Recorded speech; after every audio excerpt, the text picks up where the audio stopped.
Bom, eu terminei o slide anterior com essa imagem, né? Certamente uma das mais marcantes do século XXI e que certamente contribui para a compreensão das mudanças que ocorreram nesse novo século.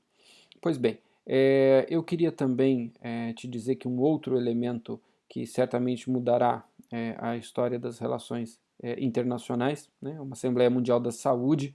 Eu quero apenas colocar, né, que a crise sanitária, 20 anos depois do 11 de setembro, certamente trará novos contornos às relações internacionais, mas apenas te colocar essa situação, não consigo avançar mais nessa discussão, né?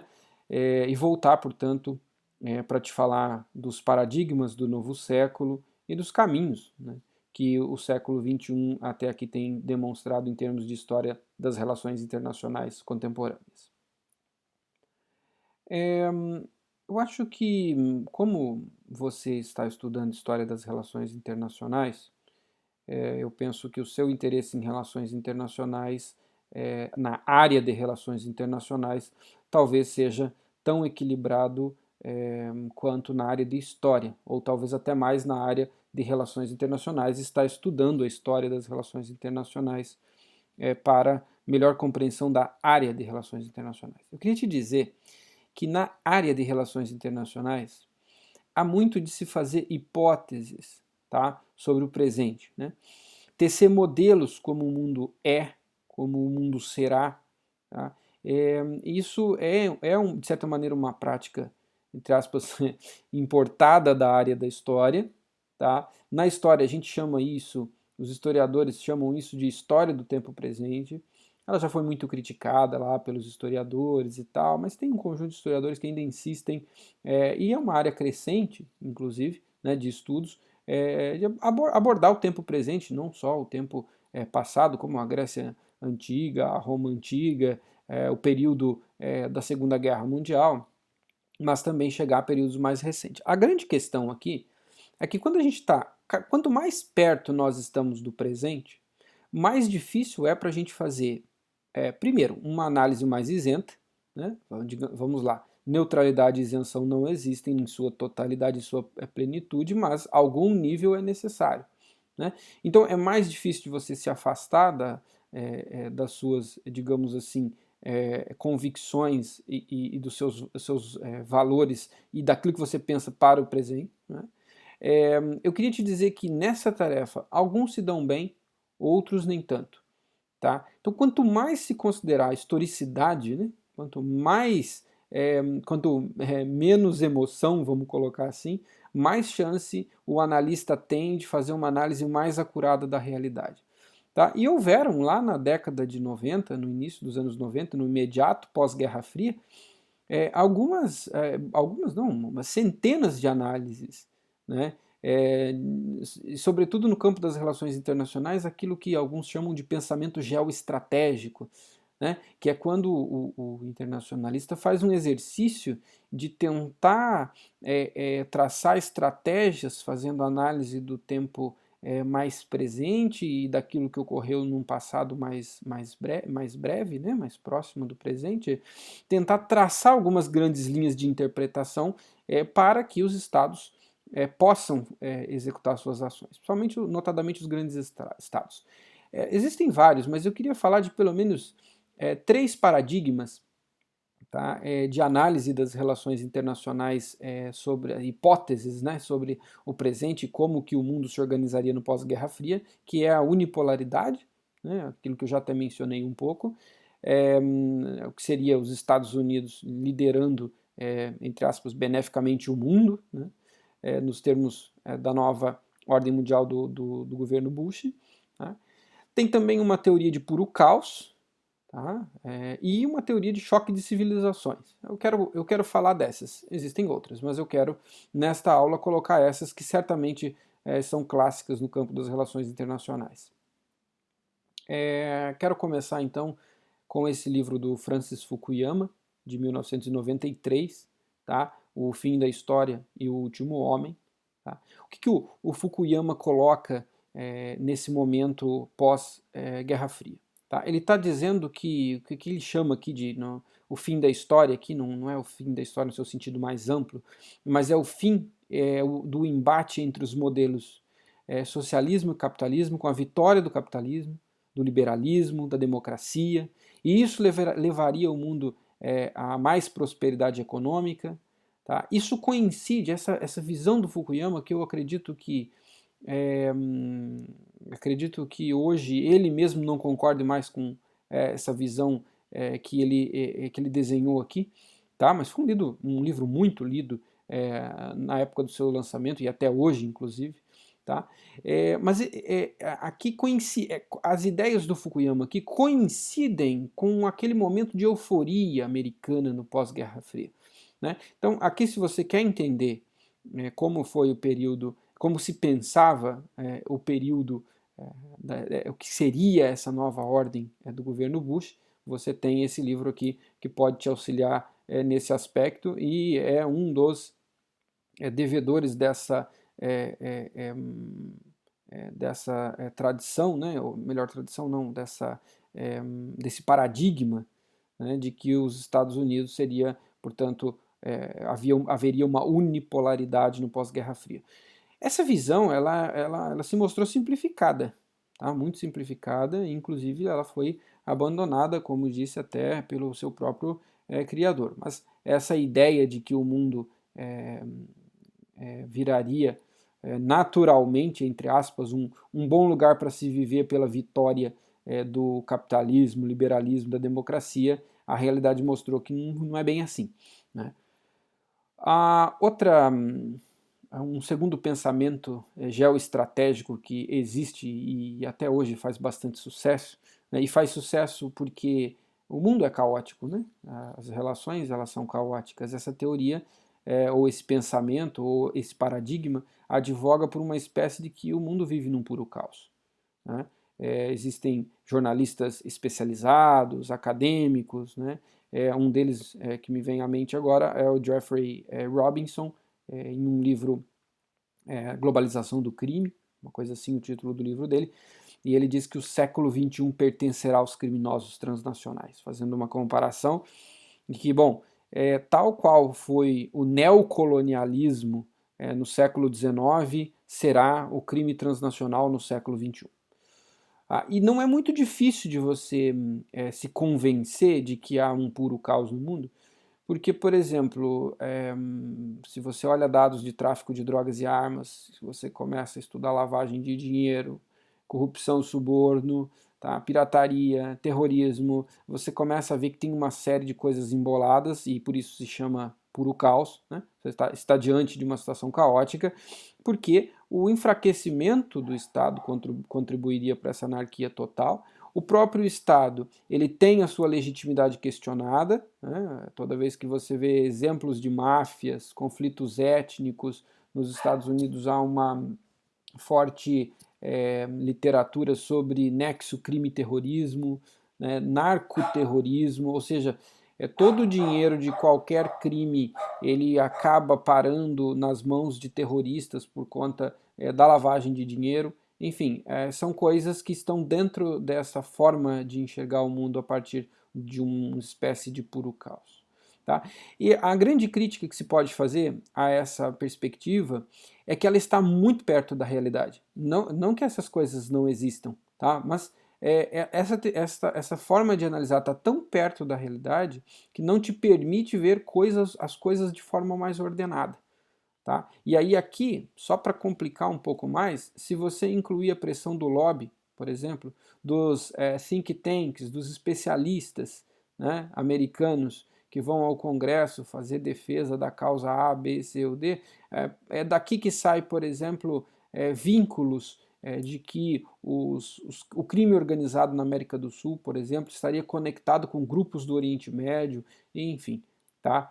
Quero te colocar que essa também é uma perspectiva existente aí para o século XXI, para as análises do século XXI, e ao contrário da tese do Fukuyama que foi abandonada, essa daqui ela é facilmente encontrada, né, inclusive em reportagens da mídia, porque ela combina muito bem com o jornalismo, essa perspectiva.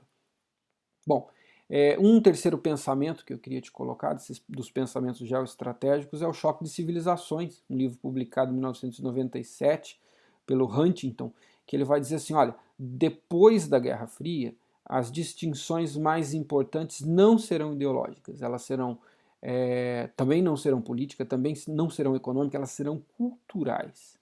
Tá? Não vai haver mais dois blocos, né, o capitalismo, o socialismo e o terceiro mundo ali no meio, mas 7 ou 8 civilizações que vão promover, cujos conflitos mundiais serão promovidos no âmbito disso. A propósito, eu te trago um mapa, tá? E eu quero que você observe que a civilização ocidental ela inclui Estados Unidos, Europa, Austrália. Tá? Quero te dizer que o próprio Huntington tem certas dúvidas sobre a civilização a latino-americana, na qual inclui-se tudo abaixo dos Estados Unidos e Canadá, né? Ou quase tudo, mas de certa maneira há uma proximidade cultural com a civilização ocidental. Isso não é observável, tá, no caso da civilização chinesa, por exemplo, que o Huntington coloca como uma ameaça. Não é o caso do Islã, que o Huntington vai dizer que está, entre aspas, numa quase guerra com o Ocidente. Tá? E quais são os motivos desses conflitos? O que geraria conflitos no mundo pós-Guerra Fria?